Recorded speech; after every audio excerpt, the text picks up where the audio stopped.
औज़ुबिल्लाहि मिनश्शैतानिर्रजीम बिस्मिल्लाहिर्रहमानिर्रहीम रब्बि इश्रह ली सदरी व यस्सिर ली अमरी वहलुल उक़दतम मिन लिसानी यफ़क़हू क़ौली। अस्सलामु अलैकुम। क्या हाल चाल है जी आप लोगों का? आज माशाल्लाह दूसरा दिन है महाना सहरोज़ा सेशन का। कैसा जा रहा है? मैं चाहूँगा कि आप लोग अपना अपना थोड़ा थोड़ा फ़ीडबैक लाजमी दीजिए।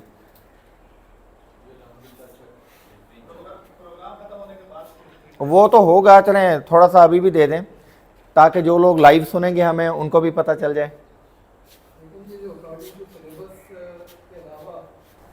जैसे जो प्रोग्राम या जो टॉपिक्स पे बात होती है उसमें बाज़ औक़ात ऐसा पॉइंट सामने आ जाता है जो कि उस दवाई को हमने अगर 100 बार भी पढ़ा हो लेकिन वो पॉइंट उस वक्त और बेहतर तरीके से हमारे जहन में क्लियर होता है, खुल जाता है। हाँ खुल चीज़ जाता क्लियर हो है। तो जाती है। इन 3 दिनों में माशाल्लाह काफ़ी जो है वो नॉलेज मिली है और अवेयरनेस बढ़ रही है।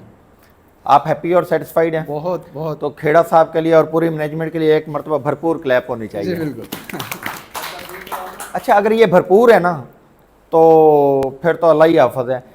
तालियां दो तरह की होती हैं, एक होती हैं मजबूर तालियां, जब हमारा दिल नहीं चाह रहा होता, हम किसी को अप्रिशिएट नहीं करना चाह रहे होते हैं तो हम कहते हैं अच्छा यार ठीक है ओ क्या वो आदन सराके विंगार भुगते दे पे हैं ठीक है ना जी। सर ये होम्योपैथिक तालियां हैं। नहीं ये इसलिए होम्योपैथी मरी हुई है सर आपको ये बताऊं, अकॉर्डिंग टू एक्यूपंक्चर साइंस अल्लाह ताला ने हमारे दोनों हाथों के ऊपर ना 280 एको पॉइंट्स रखे हुए हैं। एको पॉइंट्स आर लाइक बटन्स। हम बटन दबाते हैं, पंखा ऑन हो जाता है, लाइट ऑन हो जाती है, एलसीडी चल जाती है। तो ऐसे ये जो हमारे बटन है ना, ये बटन हमें एक्टिवेट करते हैं। जैसे हम एक्यूपंक्चर के ज़रिए मुख्तलिफ पॉइंट्स को स्टिमुलेट करते हैं तो पूरा चैनल स्टिमुलेट हो जाता है। इसी तरीके से यहाँ पे अल्लाह ताला ने हमारे एंडिंग एको पॉइंट्स तमाम मेजर आर्गन्स के हमारे हाथों पे रखे हुए हैं। छोटी जो क्लासें होती हैं ना, हद 30 या 35 मिनट का पीरियड होता है, लेकिन जो बड़ी क्लासेस होती हैं वहाँ पे 2 घंटे 3 घंटे का पीरियड होता है। तो हमारे जो जहन की कैपेसिटी है चीज़ों को एब्जॉर्ब करने की वो 20 से 25 मिनट या हद 30 मिनट होती है। तो ऐसी सूरत में 2 ऑप्शन हैं। एक तो ये होता है कि आप अपने हाथों को ऐसे मसलना शुरू कर दें, ज़रा करके देखिएगा, आप एनर्जाइज हो जाते हैं, आपकी एनर्जी बहाल हो जाती है, आप दोबारा से रीफोकस हो जाते हैं। दूसरा तरीका ये होता है कि अगर आपको कोई चीज़ अच्छी लगी है, ज़बरदस्त लगी है, तो आप एक मरतबा भरपूर तालियां बजा के उसको अप्रिशिएट कर सकते हैं। मैं आपको कहूँगा कि आप इस वक्त अगर हम Multan academy of classical homeopaths की बात करें और लर्निंग की बात करें तो आप पाइनियर पीपल में से हैं। ऐसा ही है ना जी? ये दूसरा बैच है और आप पाइनियर पीपल में हैं और आप वो लोग हैं कि इंशाल्लाह आने वाले वक्त में आप हिस्ट्री लिखेंगे। तो एक दफ़ा अपने आप को ट्रिब्यूट दीजिए, अपने लिए भरपूर तालियां बजाइए, अपने लिए बजानी है, मेरे लिए नहीं।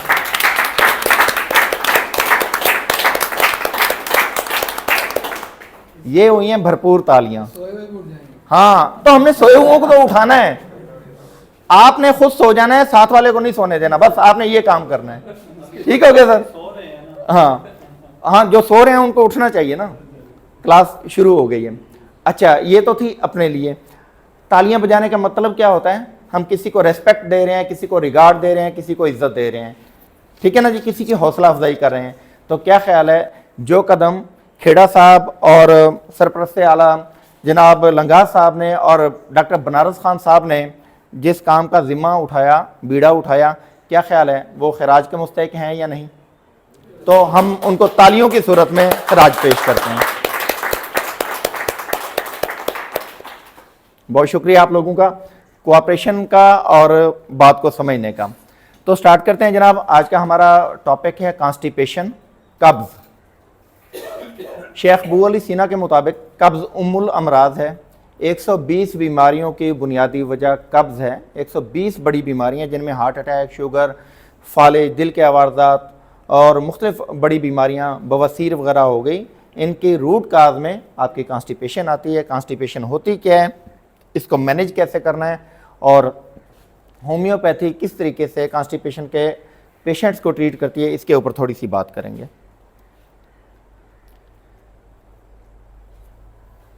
सबसे पहले कॉन्स्टिपेशन होती क्या है? रोज़ाना एक रूटीन के मुताबिक पखाना खुल के आ जाए कि पेट साफ़ हो जाए, ये है आपके नॉर्मल बावल मूवमेंट। लेकिन अगर पखाना खुल के नहीं आता, इन टाइम नहीं आता, और उतबा कराम के मुताबिक अगर सुबह खाली पेट पखाना पास नहीं होता तो इसका मतलब है कि आपको कॉन्स्टिपेशन है। अगर नाश्ता किया उसके बाद प्रेशर पड़ा बावल्स के ऊपर और उसके बाद पखाना आया तो ये भी उनकी नज़र में कब्ज़ है। तो कोई भी ऐसी सूरत जहाँ पे आपकी बावल मूवमेंट सही तौर पे काम ना कर रही हो, आपकी पेरिस्टाल्टिक मूवमेंट कम हो गई हो, कमज़ोर पड़ गई हो, जिसकी वजह से अजाबत को मुकम्मल तौर पर ख़ारिज ना किया जा सके, ये कब्ज़ कहलाती है। अमूमी तौर पे मेडिकल साइंस के मुताबिक हफ्ते में अगर 3 दफ़ा आपको खुल के पखाना नहीं आता, पेट साफ़ नहीं होता, तो इसका मतलब है कि आपको कब्ज़ है।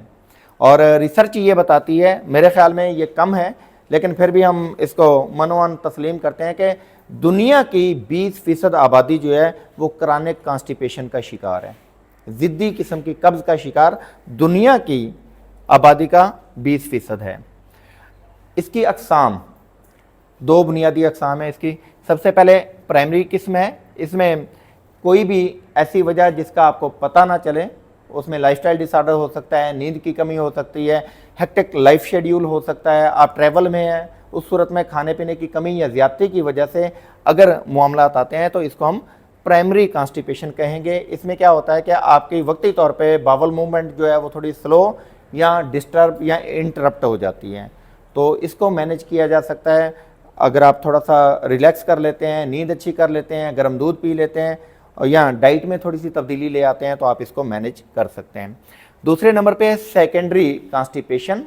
ये किसी बड़ी बीमारी के नतीजे के अंदर पैदा होने वाली कब्ज़ होती है, यानी कि आपको हाइपोथायराइडिज्म है, आपका यूँ समझ के हाइपोथायराइडिज्म के केसेस में मेरे पास चंद एक केसेस ऐसे चल रहे हैं, वो कहते हैं जी हम आधा पौना घंटा वॉशरूम में बैठे रहते हैं और फिर कहीं जाके हमारा पेट साफ़ होता है। यानी कि बावल मूवमेंट इतनी स्लो होती है कि उनको आधे से पौना घंटा वेट करना पड़ता है। इसी तरीके से डायबिटीज़ के अंदर अगर बहुत ज़्यादा ड्राइनेस आ गई है, आंतों में खुश्की काफ़ी ज़्यादा आ गई है, वाटर इनटेक कम है, शुगर के मरीज़ ज़्यादातर डर के मारे पानी भी नहीं पीते कि पेशाब ज़्यादा आएगा, रात को उठना पड़ेगा, तो ये भी एक अंडरलाइंग फैक्टर होता है कि जो आपके कब्ज़ को बढ़ावा देने में मुआविन साबित होता है।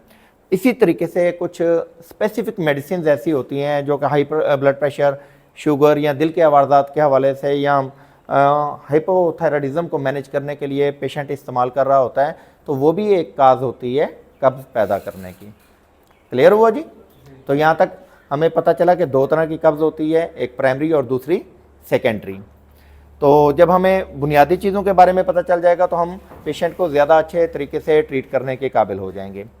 उसके बाद जी इसकी सिम्टम्स क्या होती हैं, तमाम डॉक्टर साहबान जानते हैं जी। सिम्टम्स क्या होती हैं जी, बारी बारी बताइए ज़रा, कब्ज़ में क्या होता है, पेशेंट क्या प्रेजेंट करता है?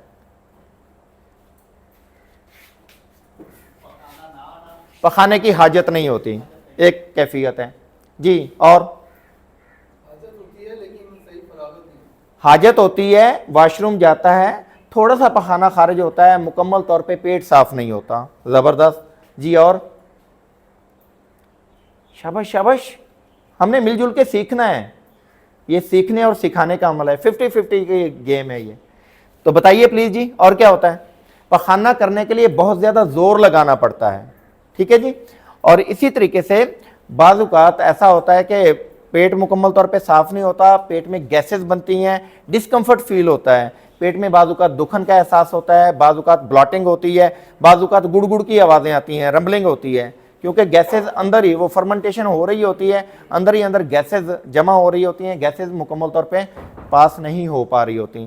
ख़ुसूसी तौर पे वो लोग जो ऑफिशियल्स हैं, इवन कि हम डॉक्टर हजरात भी, अगर हम 4-6 घंटे रेगुलर क्लिनिक टाइम दे रहे होते हैं, ख़ुसूसी तौर पे फर्स्ट हाफ में, सेकंड हाफ में तो ये होता है कि नमाज का वक्फा आया, वॉशरूम चले जाते हैं, गैसेज पास हो जाती हैं, मामला बेहतर होता है। लेकिन अगर आप 9 बजे क्लिनिक पे जाके बैठ गए या 10 बजे से लेकर 1-2 बजे तक आप बैठे हैं क्लिनिक पे और पेशेंट्स का रश है, तो ऐसी सूरत में बाज़ औक़ात गैस पास करने की हाजत होती है, गैस पास नहीं कर पाते, वो अंदर ही जमा होती है और वो भी एक वजह बनती है। पखाना आपको आया हुआ है, आप सफ़र में हैं या किसी काम में मसरूफ़ हैं, आप पखाने को इन टाइम हाजत को पूरा नहीं करते, तो ये भी कब्ज़ पैदा करती है। इसी तरीके से मैं DI खान जाया करता था चेकअप के लिए, तो वहाँ पे एक दोस्त थे, अलामा साहब थे, आलम दीन थे माशाल्लाह। उन्होंने एक दिन मुझे कहा कि डॉक्टर साहब सुबह नाश्ता आपने मेरे साथ करना है। मैंने कहा जी ठीक हो गया, मुझे बता दें किस टाइम। कहते हैं जी नमाज के आधे घंटे के बाद। अब उस वक्त गर्मियों के दिन थे और मेरा ख्याल है 5 बजे 5:15 बजे वहाँ पे नमाज हो रही थी। तो उन्होंने 5:45 बजे आके मुझे बुला लिया कि जी आएँ जी, तैयार हैं? मैंने कहा हाँ जी तैयार हैं नाश्ते के लिए। मैंने कहा जी ठीक है चलें। नाश्ता हमने कर लिया। मैंने पूछा सर इतनी जल्दी क्यों? कहते डॉक्टर साहब आप ये देख लें कि अब हमने नाश्ता कर लिया ना, अभी मेरे पास 1 से 2 घंटे टाइम है, मैंने अपने ऑफिस जाना है या काम पे जाना है। इस दौरान में मेरी बावल मूवमेंट बेहतर हो जाएगी। ऑफिस या स्कूल या कहीं पे भी जहाँ पे आपने काम पे जाना है, काम पे जाने से पहले पहले आपका पेट साफ़ हो जाएगा, वॉशरूम की हाजत होगी, उसके बाद आपका सारा दिन जो है वो बड़ा कंफर्टेबल गुजरेगा। लेकिन अगर इस रूटीन को मैं अडॉप्ट नहीं करता, यानी कि 8 बजे ऑफिस जाना है, 7:30 बजे हम आंखें मलते हुए उठते हैं, जल्दी जल्दी शावर लेते हैं, नाश्ता किया और भाग पड़े, तो ऐसी सूरत में कब्ज़ के चांसेस ज़्यादा बढ़ जाते हैं। यहाँ पे आप यानी कि कोई ख़राबी पैदा नहीं हो रही, लेकिन सिर्फ आपका लाइफस्टाइल आपको डिस्टर्ब कर रहा होता है। जब हम उठते हैं जागते हैं तो जिस्म को एक्टिव होने के लिए कुछ टाइम चाहिए होता है। अमूमी तौर पे जब डायबिटिक्स ख़ुसूसी तौर पे सुबह खाली पेट जब शुगर चेक करते हैं तो वो शुगर लेवल थोड़ा सा हाई होता है। उसकी वजह क्या होती है? बॉडी को एनर्जी चाहिए होती है।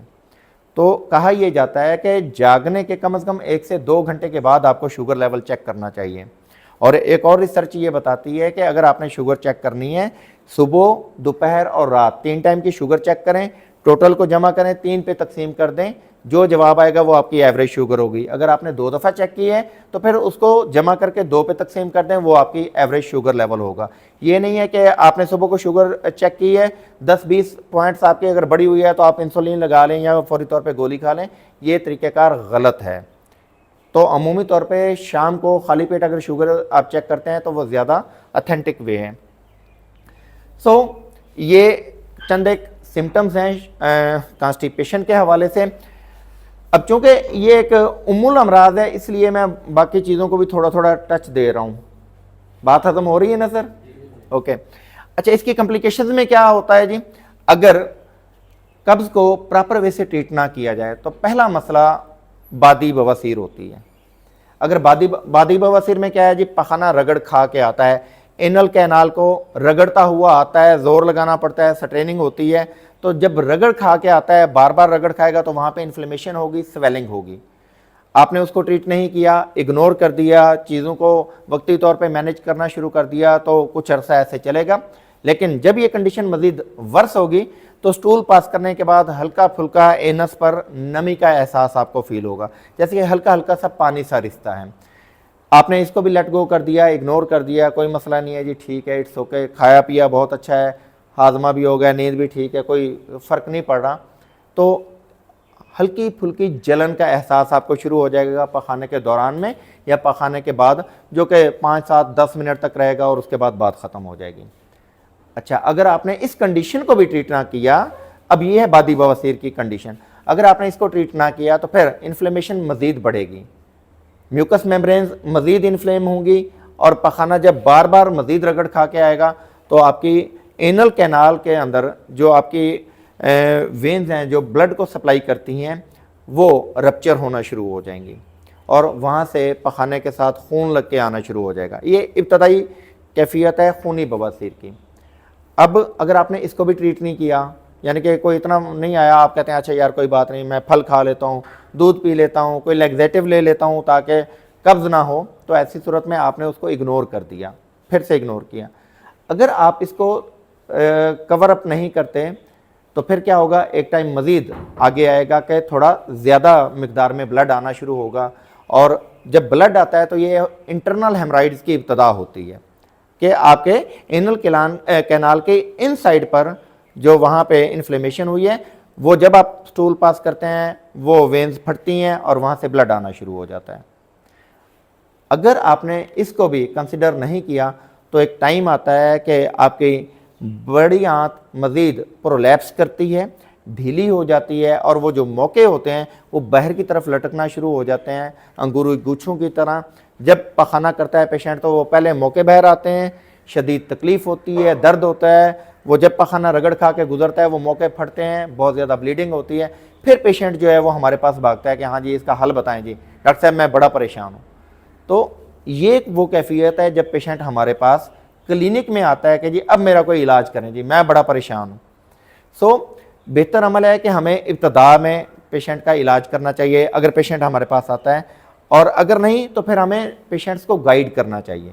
बावल मूवमेंट के हवाले से, बावल हैबिट्स के हवाले से हमें पेशेंट को गाइड करना चाहिए। ये भी हमारी जिम्मेदारी बनती है कि अपने पेशेंट्स को अच्छी हेल्थ की तरफ ले जाने के लिए उसके बावल मूवमेंट की हेल्थ को बेहतर रखना बहुत लाजिम है।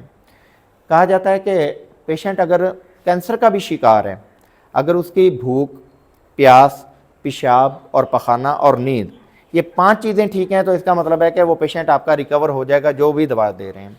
लेकिन इन 5 चीज़ों में से कोई एक भी चीज़ डिस्टर्ब होती है तो फिर आपको बहुत ज़्यादा मेहनत करके उसके उस फैक्टर को ठीक करने की ज़रूरत है, क्योंकि इन 5 चीज़ों को आपने ठीक कर लिया तो इसका मतलब है कि आपका पेशेंट क्योर की तरफ जा रहा है, आप जल्दी उसको शिफायाबी दिलाने में कामयाब हो जाएंगे।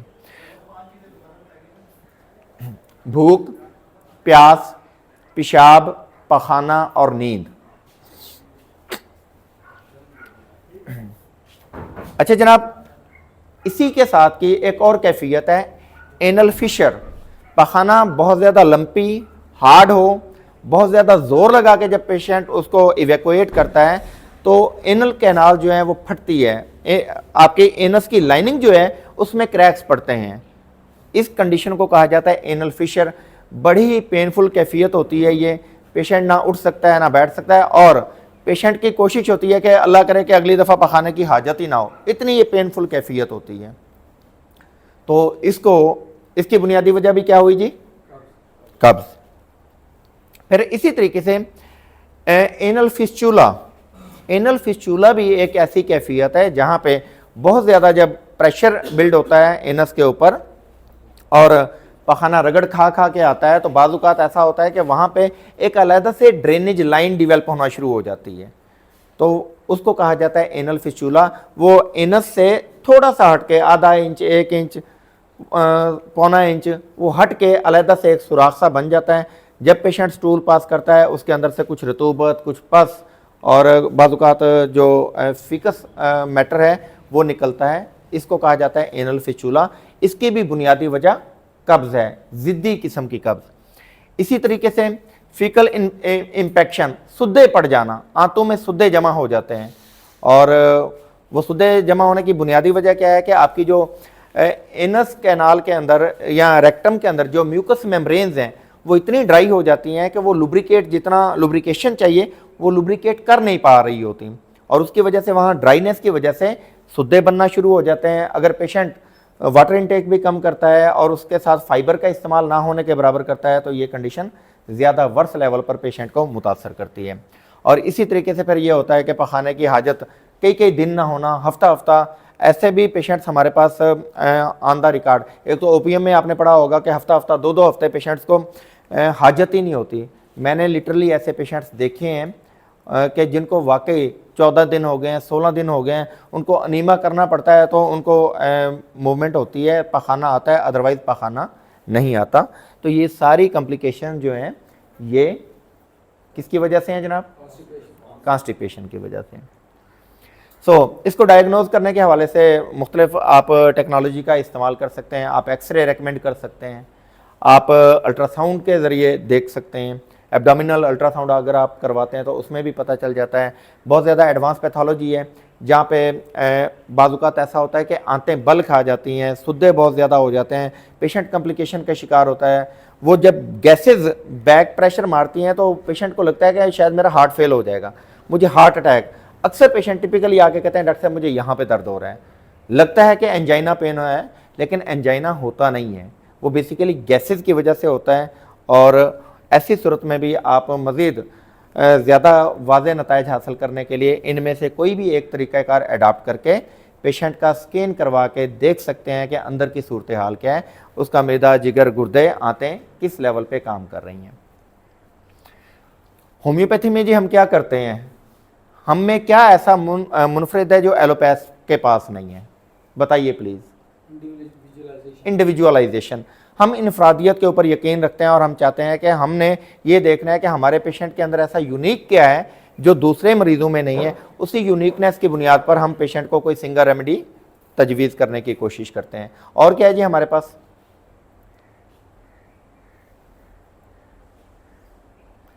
बोल के लब आज़ाद हैं तेरे। रूट काज को फाइंड करने की कोशिश करते हैं। मैंने आपको गुजारिश की कि प्राइमरी और सेकेंडरी दो तरह की कॉन्स्टिपेशन है। हमें सबसे पहले ये फाइंड आउट करना है कि पेशेंट की हिस्ट्री में क्या चल रहा है, उसके एंसेस्टर्स, उसके आबाओ अजदाद की हिस्ट्री में क्या चल रहा था। तो अगर हम रूट काज को फाइंड कर लेते हैं तो आप पेशेंट को ज़्यादा जल्दी, ज़्यादा अच्छे तरीके से क्योर करने के काबिल हो सकते हैं। तो आप रूट काज को फाइंड करें, उसकी ओवरऑल केस टेकिंग करें और फाइंड आउट करने की कोशिश करें कि पेशेंट को कब्ज़ क्या है, क्यों हुई है, कितने अरसे से है, उसकी बावल मूवमेंट कैसी है और क्या ऐसा किया जाए कि पेशेंट हमारा जल्द जल्द शिफा याबी की तरफ जाए। सो हमने आम यूँ समझ लें कि जो अमूमी तौर पे है जी हाजत होती है या नहीं, इन चीज़ों को इग्नोर करके मरीज़ को समझने की कोशिश करनी है कि पेशेंट हमारे पास डिसीज़ के कैफियत में आया। Disease is disease. Patient uncomfort feel कर रहा है। वो अनकम्फर्ट फीलिंग जो है हर बंदे की यूनिक होती हैं। कोई किसी तरीके से इजहार करता है, कोई किसी तरीके से इजहार करता है। तो वो जो पेशेंट का यूनिक इजहार है, हमने अगर उसको फाइंड आउट कर लिया और उसको हमने किसी रेमेडी से मैच करने की कोशिश की तो कभी इम्कान है कि हम पेशेंट की सिंगल बिल मिसल दवा तक आसानी से पहुंच सकते हैं। सो स्पेसिफिक रेमेडी की सिलेक्शन, उसके रूट काज, उसका लाइफस्टाइल, उसकी ईटिंग हैबिट्स, इन सब को हमें फोकस करने की ज़रूरत है, तभी हम पेशेंट को अच्छे लेवल पर ट्रीट करने के काबिल हो सकते हैं। अगर हम बात करें रेपर्टरी की, तो रेपर्टरी के अंदर ये सिंथेसिस रेपर्टरी का स्क्रीनशॉट मैंने लिया है। सैकड़ों अद्वियात हैं जो कि कॉन्स्टिपेशन के हवाले से इस्तेमाल होती हैं। आगे फिर इनकी सब रूब्रिक्स हैं, वो 100, 150, 200 रूब्रिक्स हैं। बल्कि मैंने जब ये स्क्रीनशॉट लिया तो 400 रूब्रिक्स थी कॉन्स्टिपेशन के अंदर। 400 रूब्रिक्स, 400 ऐसी अलामात हैं जो कि आपके पेशेंट में, मुख्तलिफ पेशेंट्स के अंदर कोई ना कोई 1, 2, 3 अलामात हो सकती हैं। तो as a homeopath, as a competent homeopath, ये हमारी ज़िम्मेदारी है कि हमने अपने पेशेंट को as early as possible cure की तरफ लेके जाना है और हमने ही फाइंड आउट करना है। वो मुझे एक लतीफ़ा याद आ गया। एक डॉक्टर ने लिखी हुई थी कि जी मेरी चेकअप फ़ीस 2000 रुपये है। तो एक जिशान साहब जैसा बंदा गया तो डॉक्टर साहब पूछते हैं, हाँ जी क्या मसला है? उसने कहा जी अगर मसला मैंने बताना है तो फ़ीस आप मुझे वापस कर दें, नहीं तो मसला तलाश करें, आपकी ज़िम्मेदारी है। तो हमारी ज़िम्मेदारी है पेशेंट को, चूँकि हमने क्योर करना है, इसलिए ये हमारी ज़िम्मेदारी है कि हम पेशेंट को अंडरस्टैंड करें। और अंडरस्टैंडिंग के लिए सबसे बेहतरीन काम है कि आप पेशेंट को ज़्यादा सुनें। आप जितना ज़्यादा सुनेंगे और जितनी जल्दी आप रूट काज को फाइंड कर लेंगे, उतनी जल्दी आप पेशेंट की पिन पॉइंट रेमेडी तक पहुंचने के काबिल हो सकेंगे। तो बड़ी दवाओं में सर एस्कुलस है, एलोमिना है, एलोमिन है, Apis, arsenic, Calcarea carb, Carboneum sulph, Cactus, Causticum, Cocculus, Clematis, Coffea, कालमसोनिया, कोनियम, ग्रेफाइट्स, लैकडैक, Lachesis, Lycopodium, Magnesia mur, Mezereum, Natrum mur, nitric acid, Nux vomica, इसी तरीके से opium, phosphorus, Sanicula, Ruta, Staphysagria, Stramonium, Sepia, Silicea, Strychnia phos, sulphur, thuja, वेट्रम album और जिंकम वगैरह शामिल हैं। कल मैं ऐसे रेपर्टरी देख रहा था तो बच्चों के चैप्टर के अंदर मैं कॉन्स्टिपेशन को देख रहा था, तो मुझे पता चला कि जहाँ पे लाइको और नक्स फेल हो जाए कॉन्स्टिपेशन, बच्चों की कॉन्स्टिपेशन के हवाले से, तो आपको वेट्रम एल्बम देनी चाहिए। ये मर्फी की रेपर्टरी के अंदर ये रूब्रिक मौजूद है। Constipation where Nux and Lyco fails, एक ही दवा है वेट्रम एल्बम। तो यानी कि इस तरह पिन पॉइंट आप चीज़ों को एनालाइज करके, रेपर्टरी का मुतालिया करके और इसी तरीके से उसके साथ साथ मटेरिया मेडिका का मुतालिया करके चीज़ों को अच्छे तरीके से समझ सकते हैं और अपने पेशेंट को बहुत जल्दी अच्छी सेहत की तरफ लेके जा सकते हैं। चंद एक दवाओं के हवाले से थोड़ा सा डिस्क्रिप्शन मैंने आप लोगों के लिए तैयार किया है। एलोमिना और उसके बाद ओपियम, दो ऐसी अद्वियात हमारे पास हैं जहाँ पे पेशेंट की पेरिस्टाल्टिक मूवमेंट वो रुक जाती है, चोक हो जाती है। उस सूरत में ये दोनों दवाएं काम करती हैं। पेरिस्टाल्टिक मूवमेंट क्या होती है जनाब, कि आपने जो कुछ खाया पिया मैदे से वो छोटी आंत में जाता है। अब क्या होता है, धकेलने का तरीक़ाकार क्या है, यहाँ से स्क्वीज होगी, ये जगह ओपन होगी, वो जो भी मवाद है, जो खुराक है, वो आगे चली जाएगी। यहाँ पे जो एब्जॉर्प्शन होनी है, फिर ये हिस्सा पिंच होगा, ये स्क्वीज होगा और नीचे वाला ओपन हो जाएगा। तो इस तरीके से इस मूवमेंट को कहा जाता है पेरिस्टाल्टिक मूवमेंट। बाज़ औक़ात ये पेरिस्टाल्टिक मूवमेंट जो है एंटी हो जाती है, रिवर्स हो जाती है। रिवर्स पेरिस्टाल्टिक मूवमेंट में क्या होता है कि पेशेंट जो कुछ खाता पीता है उल्टी करता है, वो आगे जाता ही नहीं है, मैदे से आगे नहीं जाती वो चीज़, छोटी आंत में नहीं जाती। तो ये होती है एंटी पेरिस्टाल्टिक मूवमेंट। किसी भी वजह से अगर कोई कैफियत रिवर्स हो जाती है, कोई ऐसी दवा खा ली पेशेंट ने के अंदर जाके उसने चोकिंग कर दी, जस्ट लाइक संखिया जैसी कोई ऐसी दवा, आर्सेनिक वगैरह बड़ी मिकदार में, नक्स बड़ी मिकदार में, कुचला जो है, या इस तरह की कोई जहरीली दवा पेशेंट ने खा ली, या बहुत ज़्यादा मिकदार में कोई खुश्क खुराक इस्तेमाल कर ली, तो ऐसी सूरत में ये चोकिंग हो सकती है। या बहुत ज़्यादा हाइपरटेंसिव एंटीबायोटिक्स का इस्तेमाल कर लिया, तो तब भी ये एंटी पेरिस्टाल्टिक मूवमेंट जो है ये पेशेंट के अंदर नज़र आ सकती है। सो एलोमिना की स्पेसिफिकेशन क्या है जनाब? आंतों की खुश्की और पेरिस्टाल्टिक मूवमेंट ना होने की वजह से क्या होता है, पेशेंट को हाजत ही नहीं होती। कब तक हाजत नहीं होती? जब तक उसकी आंतें फुजले से भर नहीं जाती। जब बहुत ज़्यादा भर जाती हैं तो उसके बाद वो थोड़ी से जाता है, थोड़ा सा पखाना आता है, वो भी छोटी छोटी मेंगनियों की तरह, और पेशेंट सेटिस्फाई फील नहीं करता, पेट मुकम्मल तौर पर साफ़ नहीं होता। और चूँकि पेरिस्टाल्टिक मूवमेंट होती नहीं है तो ताकत भी नहीं होती ना, कि पीछे से प्रेशर पड़े, हाजत हो तो वो जाए ना वॉशरूम, हाजत ही नहीं होती। तो इसका मतलब है कि पेशेंट को आधा घंटा, पौना घंटा कमोड को पकड़कर या साथ किसी चीज़ को पकड़कर जोर लगाना पड़ता है, और तब कहीं जाकर थोड़ा थोड़ा पखाना जो है वो खारिज होता है। तो ये एलोमिना की टिपिकल अलामत है।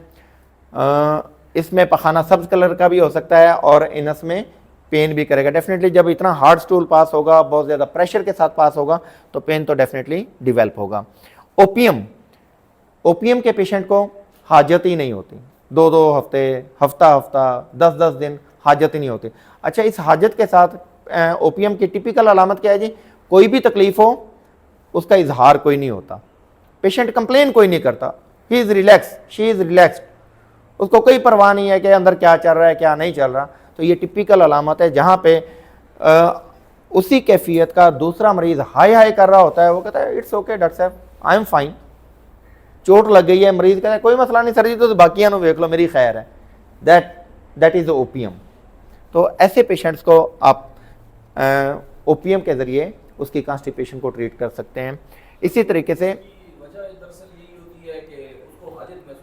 हाजत महसूस ही नहीं होती। हाँ जी, जो है वो बिल्कुल रिलैक्स रहता है और बताता नहीं है जी। लेकिन जब उसको 4-5 दिन बाद या 10 दिन के बाद हाजत होती है तो पखाने में उसका लगता है जोर, या उसका जो है ना पखाना ब्लैक होता है बिल्कुल।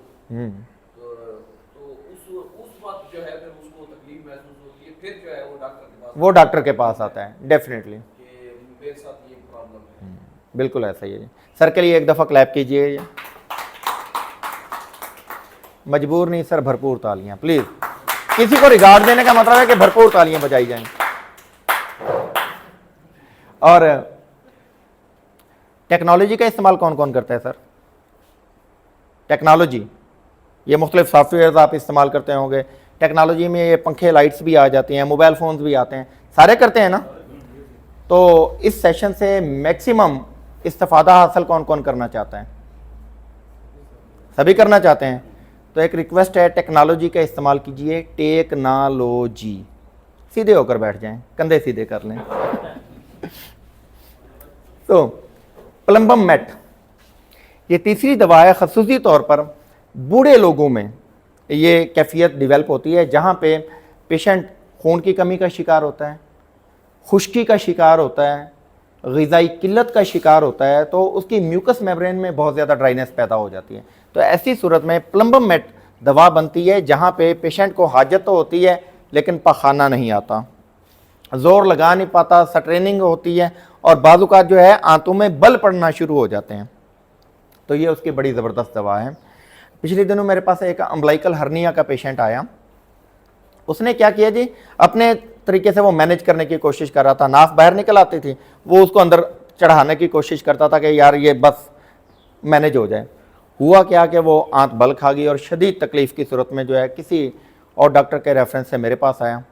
तो मैंने उसकी कैफियत नोट करने के बाद मुझे एक ही चीज़ समझ आई कि स्ट्रैंगुलेशन हुई है। रेपर्टरी में देखा तो स्ट्रैंगुलेटेड हर्निया के ऊपर एक सबसे बड़ी दवा है, दैट इज़ प्लम्बम मेट। तो मैंने उसको प्लम्बम मेट 200 और लाइकोपोडियम 200 दी। दूसरे दिन पेशेंट ने मुझे फॉलोअप दिया कि जी I am up to 70% improved. मेरी रात भी अच्छी गुजरी है, मेरी दर्द भी नहीं है, तकलीफ़ भी नहीं है। सो जहाँ पे आंतों में खुश्की हो जाए, आंतों में बल पड़ना शुरू हो जाए, पेशेंट बहुत ज़्यादा नहीफ नज़ार होता है, खून की कमी, खुराक की कमी, और उसके साथ आंतों में बहुत ज़्यादा खुश्की हो, तो then Plumbum met will be the your first choice. Natrum mur खुश्की, एक तो नेट्रम्योर का डॉक्टर साहब ने नेट्रम्योर को 12 दफ़ा एक्सप्लेन किया है, बहुत अच्छे तरीके से एलेबोरेट किया है, उसकी पर्सनैलिटी को एलेबोरेट किया है।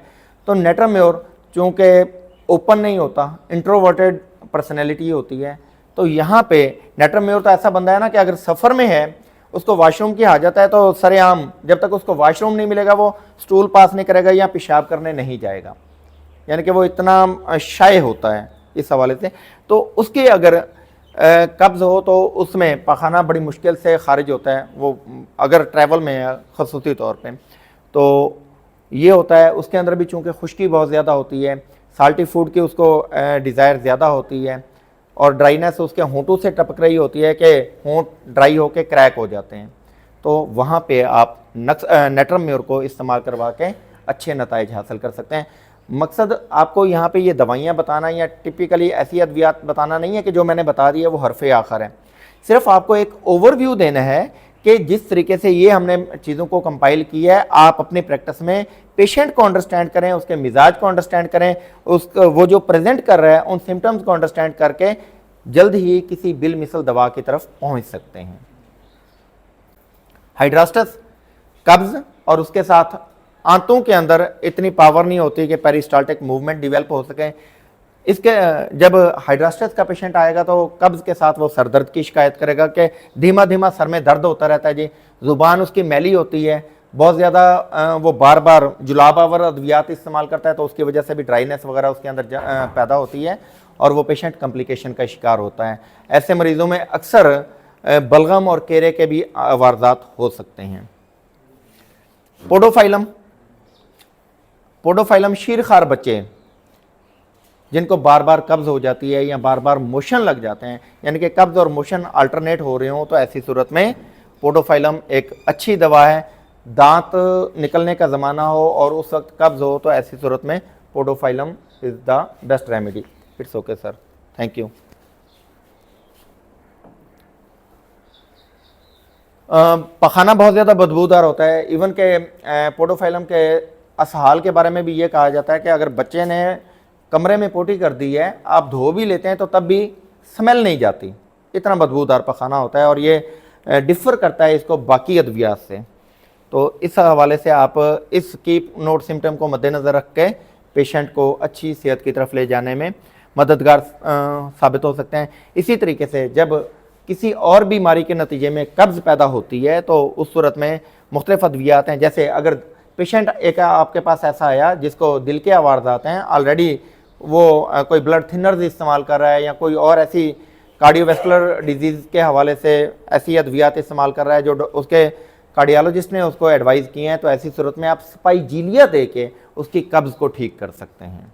ये एक यूनिक चीज़ है। आप इसको, यानी कि जब मैंने मुताला किया इस टॉपिक की तैयारी के हवाले से, तो ये चीज़ मेरे सामने आई, इसलिए आपके सामने पेश कर रहा हूँ। इसी तरीके से वो लोग जो कि माइग्रेन के पेशेंट हैं, काफ़ी अरसे से माइग्रेन की तकलीफ़ में मुब्तला हैं, उनको आयरस वर्सिकुलर देकर उनकी कब्ज़ को ठीक किया जा सकता है। और इसी तरीके से ऐसे लोग जिनको सर में दर्द रहता है, आंखें भारी रहती हैं, हर वक्त उनका दिल चाहता है कि बस यार मुझे कोई ना बुलाए और मैं ज़्यादातर रेस्ट मोड में रहूं, तो ऐसे लोगों को जेल्सीमियम दे के आप उनके सर का दर्द और कब्ज़ दोनों को ठीक कर सकते हैं। इसी तरीके से टाइफाइड बुखार की वजह से अगर कब्ज़ हो गई है तो ब्रायोनिया, कैलकेरिया कार्ब, लाइकोपोडियम और नक्सवामिका सरे फहरिस्त अद्वियात हैं। इनमें से कोई एक दो अद्वियात आपके पेशेंट को क्योर करने में मददगार साबित हो सकती हैं। इसी तरीके से वो लोग जो बहुत ज़्यादा ट्रैवलिंग में रहते हैं, हफ्ते में 2 दफ़ा 3 दफ़ा उनको लॉन्ग ट्रैवल करना पड़ता है, 6 घंटे 8 घंटे, तो ऐसे लोगों में कब्ज़ की वजह से पैदा होने वाली जो भी कॉम्प्लिकेशंस हैं उनमें एलोमिना, प्लाटिना और लाइकोपोडियम बेहतरीन अद्वियात हैं। मैंने अपने तजर्बे में बारहा नोट किया है, बल्कि मैं अक्सर ट्रैवल करता हूं तो मैं लाइकोपोडियम लाजमी अपने साथ रखता हूं, क्योंकि मेरी कॉन्स्टिट्यूशन के मुताबिक मुझे पेट में गैसेस ज़्यादा बनती हैं। तो ऐसी सूरत में लाइकोपोडियम तरजीहाती तौर पर आपकी पहली दवा बन जाती है, जहां पे आप पेशेंट को लाइकोपोडियम दे के अच्छी सेहत की तरफ लेके जा सकते हैं। जी, यहाँ तक किसी दोस्त का, किसी भाई का कोई सवाल है तो पूछें प्लीज़। कोई सवाल? चलें प्रिवेंशन की तरफ जाते हैं जनाब। Sir thank you. प्रिवेंशन में हम क्या कर सकते हैं जनाब? सबसे पहले पेशेंट के लाइफस्टाइल को चेंज करवाना बहुत लाजिम है। अगर आप मरीज़ के लाइफस्टाइल को ठीक नहीं करवाते, जितनी भी अच्छी और बिलमिसल दवा देंगे वो वक्ती तौर पे काम करेगी, मुकम्मल शिफायाबी में वो रुकावट का बायस बनेगी। It's okay, it's okay, thank you, thank you, it's okay. तो वो रुकावट का बायस बनेगी। तो आपने पेशेंट के लाइफस्टाइल के ऊपर पहले काम करना है। आपने उसके खुराक के अंदर फाइबर का इंटेक बढ़ाना है। अभी पिछले दिनों मैं मरी गया हुआ था एक ट्रेनिंग के हवाले से, तो वहाँ पे बहुत ही यूनिक किस्म के लोग पूरे पाकिस्तान से, बल्कि आउट ऑफ पाकिस्तान से भी आए हुए थे। तो वहाँ पे एक हकीम साहब थे, कराची से आए हुए थे उस ट्रेनिंग के अंदर, और लकीली वो मेरे रूममेट थे। मैंने देखा, अमूमी तौर पे हमारा कंसेप्ट है जी सैलेड जो है वो दिन में खाएं, रात को सैलेड ना खाएं। मैंने देखा वो हकीम साहब दिन में भी सैलेड अच्छी मिकदार में इस्तेमाल कर रहे हैं, रात को भी खाने पे सैलेड की उन्होंने प्लेट भरी और मेरे टेबल पे आके बैठ गए। मैंने कहा सर मेरे इन्फॉर्मेशन के मुताबिक सैलेड रात को नहीं खाना चाहिए, इसके बारे में बताएं। कहता है सर गलत बात है। मैंने कहा जी सही बात बताएं। कहता है सबसे पहले सैलेड इस्तेमाल करने का तरीका ये है कि बंद गोभी से आप अवॉइड करें। बंद गोभी पेट में गैसेस ज़्यादा पैदा करती है। दूसरे नंबर पे आपने खीरा, टमाटर या और जो भी है सैलेड के अंदर एक हिस्सा वो लिया और उतना ही उस बराबर मिकदार में आप प्याज ले लें और उसको इस्तेमाल करें। कहते हैं कब्ज़, गैस, बवासीर का बेहतरीन तोड़ है। तो अगर मैंने फिर इसको अप्लाई करके देखा, मैंने ज़ाती तौर पे इसको खा के देखा, रात को भी खा के देखा, दोपहर को भी खा के देखा, और मुझे वाकई पता चला कि जी अगर आप इस तरीके से सैलेड का इस्तेमाल करते हैं तो डेफिनेटली बहुत अच्छे नताइज मिलते हैं। आपकी पेरिस्टाल्टिक मूवमेंट बेहतर हो जाती है, कब्ज़ और गैसेस जो हैं वो ज़्यादा नहीं बनती। हाँ जी, अक्सर मेरे पास जो पेशेंट आते हैं ना और वो कहते हैं जी कब्ज़ शदीद है और दूर है पेशेंट, तो मैं कहता हूँ जनाब आप ऐसा करें, बर्फ़ी ले लें, आध पाव, एक पाव तो खैर बहुत ज़्यादा हो जाती है, आध पाव 100 ग्राम, जितनी बर्फ़ी आप खा सकते हैं। बर्फ़ी खा के ऊपर से गर्म दूध पी लें, खाली पेट होना चाहिए, तो पखाना खुल के आ जाएगा। और इसके 12 नताइज मैंने लिए हैं, आप इसको इस्तेमाल करवा सकते हैं। जैसे सर जिस वक्त मर्जी, पुराने दौर में क्या होता था, हकीम हजरात क्या करते थे, गुलकंद खिलाओ जी, गुलकंद के ऊपर आपने क्या देना है जी, गर्म दूध देना है। उसकी मिथ क्या है, जब ज़्यादा मिकदार में लैक्टोलोज आपके अंदर जाएगा, आपकी बावल मूवमेंट को, पेरिस्टाल्टिक मूवमेंट को इंक्रीज कर देगा। अब गुलकंद कौन ढूंढे, कौन खाए? तो उसका बेहतरीन नतीजा है कि आप बर्फ़ी जो है ना उसको खिला दें, उसमें मीठे की मिकदार ज़्यादा होती है, ऊपर से गर्म दूध पिला दें।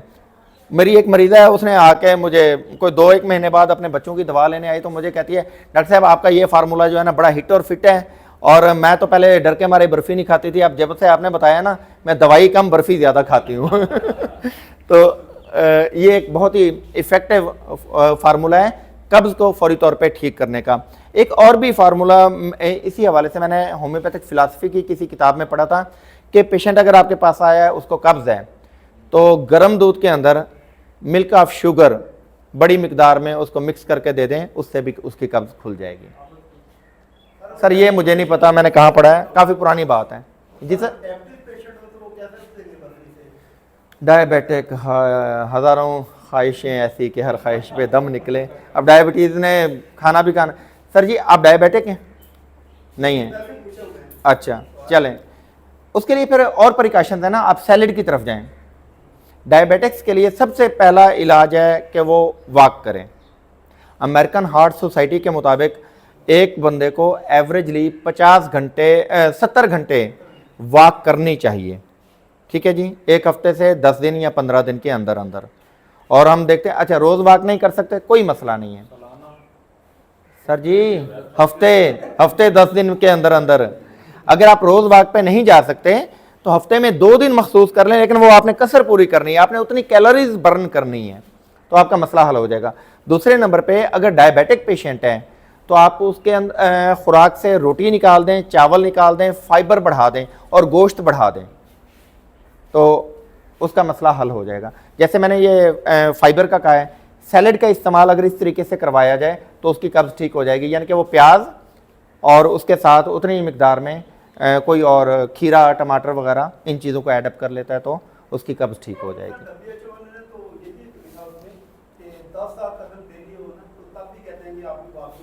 सीधी गल है, एक दफ़ा हुआ कि एक बंदे ने कहा यार मेरा बड़ी ख्वाहिश है कि मैं ना साइकिल पे कराची जाऊं, तो उसका एक दोस्त था, उसने कहा सर बात आपकी बिल्कुल ठीक है, मैं मुत्तफ़िक हूँ आपकी बात से, सिर्फ अपना मोबाइल फ़ोन अपने पास रखिएगा, 40 दिन के बाद या तो जियो पे ख़बर आएगी या आप कराची पहुँच जाएंगे।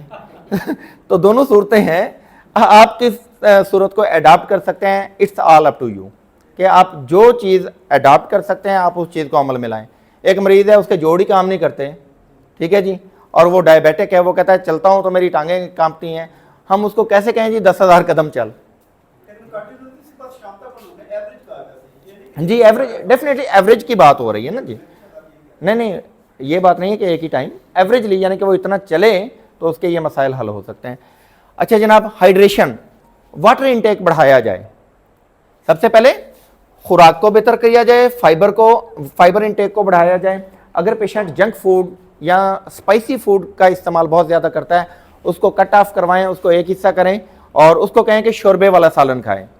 शोरबे वाला पतला शोरबे वाला सालन अगर पेशेंट को आप खिलाना शुरू कर देते हैं, उसके साथ बगैर छने आटे की रोटी खिलाना शुरू कर देते हैं, तो उसकी काफ़ी हद तक फाइबर उसके अंदर जाना शुरू हो जाएगा और ये भी उसकी कब्ज़ को मैनेज करने में मुआविन होगा। उसके बाद पानी का इंटेक बढ़ाएं। एक रिसर्च मैंने पढ़ी, उसके अंदर वो कहते हैं जी आपका जितना भी बॉडी वेट है उसको 3 से ज़रब दे लें। फ़र्ज़ किया 70 किलो आपका वज़न है, उसको 3 से ज़रब दें, क्या जवाब आया जी 210, यानी कि 2.1 लीटर आपको पानी पीना है, ये आपके बदन की ज़रूरत है। मैं इसको 4 से ज़रब दिलवाता हूँ अपने मरीज़ों को, ठीक है ना जी, 70 को 4 से ज़रब दें जी 2.8 बनता है। मैं उसको कहता हूँ कि भाई 2.5-3 लीटर पानी पी, 2.5-3 लीटर कहते हैं तो वो बामुश्किल 2 लीटर पीता है। तो आप इस तरीके से, ये एक बहुत अच्छा फार्मूला है, इसको आप अडॉप्ट करवा के लोगों को अच्छी सेहत की तरफ लेके जा सकते हैं। रेगुलर फिजिकल एक्टिविटी यानी कि एक्सरसाइज बहुत लाजिम है। कब्ज़, गैस, एनल फिशर, एनल फिचूला के पेशेंट्स के अंदर बावल मूवमेंट को बेहतर करने के लिए उसको खुद को हरकत में लाना होगा। जितनी उसकी सर्कुलेशन बेहतर होगी उतना वो पानी का इस्तेमाल ज़्यादा करेगा, उतना उसकी फ़िज़िकल एक्टिविटी बढ़ेगी और उसका ये मसला हल होगा। और उसके अलावा अपने स्टूल पास करने की एक हैबिट बिल्ड करें। आप सुबह को करना चाहते हैं, दोपहर को, शाम को, कोई एक टाइम मखसूस। आपके अंदर ना एक बायोलॉजिकल क्लॉक है सर, अक्सर आप लोगों ने शायद एक्सपीरियंस किया हो, ख़ुसूसी तौर पे ये मेरे बुज़ुर्ग साथी, कि रात को तहज्जुद के लिए उठना है जी, हमने 3 बजे उठना है, 4 बजे उठना है, जहन में सोच के सो जाते हैं, एग्जैक्टली उसी टाइम उठ जाते हैं। बाज़ औक़ात अलार्म बाद में बजता है और आँख पहले खुल जाती है, because of your biological clock. वो लोग जो रात को लेट नाइट सोते हैं उनका बायोलॉजिकल क्लॉक डिस्टर्ब होता है। सो अपने बायोलॉजिकल क्लॉक को मैनेज करने का वही तरीका है जो सुन्नत तरीका है कि इशा पढ़ें और कोशिश करें कि सो जाएं। सुबह को ऑटोमेटिकली आपकी आंख भी जल्दी खुलेगी, जल्दी आंख खुलती है, आप उठते हैं, नमाज के लिए उठे, पानी वगैरह पिया, तो अमूमी तौर पे क्या होता है कि आपको स्टूल पास हो जाता है, पखाने की आदत हो जाती है, या आप जल्दी उठे हैं, नाश्ते की आदत आपके घर में जल्दी है, नाश्ता जल्दी बनता है, ऑफिस या क्लिनिक जाने से घंटा 2 घंटा पहले, तो ऐसी सूरत में जब आप स्टूल पास करते हैं पेट आपका साफ़ हो जाता है और आपका सारा दिन अच्छा गुजरता है। यानी कि डिसाइड करें, अपने माइंड को एक मैसेज दें कि जी मैंने इस टाइम स्टूल पास करना ही करना है। आप चंद दिन इसको करें। अच्छा, शुरू में हो सकता है कि आपके लिए मुश्किल हो, इसके लिए मैं आपको एक अपने जहन को इस्तेमाल में लाने के लिए एक टेक्निक बताता हूँ। लाजमी तौर पे आप खुद अप्लाई करके देखें, आपको रिजल्ट्स मिले तो आप आगे अपने पेशेंट्स को अप्लाई करवाएं। अल्लाह ना करे अगर आपको कब्ज़ है, काफ़ी देर आपको बैठना पड़ता है, तो जब आपको लगे ना कि मैंने वाशरूम जाना है और मुझे स्टूल पास करना है, आप अपने जहन को मैसेज दें कि भाई अब मैं वाशरूम जा रहा हूँ, मैं यूँ ही बैठूँगा, विद इन 3 मिनट 5 मिनट, जो भी टाइम आप अपने आप को एलोकेट करना चाहते हैं, मुझे स्टूल पास होगा, पखाना इंतहाई नरम होगा, मुझे ज़ोर नहीं लगाना पड़ेगा ज़्यादा, और बग़ैर किसी तकलीफ़ के पखाना मुकम्मल तौर पे खारिज हो जाएगा और मेरा पेट साफ़ हो जाएगा। 1 दिन 2 दिन 4 दिन हफ्ता महीना आप इसको अप्लाई करें। मैंने इसको जब जब अप्लाई किया और करवाया, यकीन कामिल होना चाहिए आपको, यानी कि मेंटल मैसेज जो दे रहे हैं तो वो इंतहाई यकीन के साथ दें। आप यकीन कीजिए कि तीसरे से चौथे अटैम्प्ट पे आपको इंतहाई सॉफ्ट स्टूल आएगा और बग़ैर किसी तकलीफ़ और दर्द के आएगा। आप इसको अपने पेशेंट्स को अप्लाई करवा के देखिए। ये हिप्नोसिस की एक टेक्निक है, माइंड पावर की एक टेक्निक है जो मैंने आपके साथ शेयर की है। तो जनाब अपने रूटीन को बेहतर कर लें, लाइफस्टाइल को इम्प्रूव कर लें और उसके साथ अपने पेशेंट को समझें, जो भी उसकी दवा बनती है उसको दें, तो इंशाल्लाह आपके मरीज़ का मसला हल हो जाएगा। किसी दोस्त का कोई सवाल है तो पूछें बिला झिझक। यहाँ तक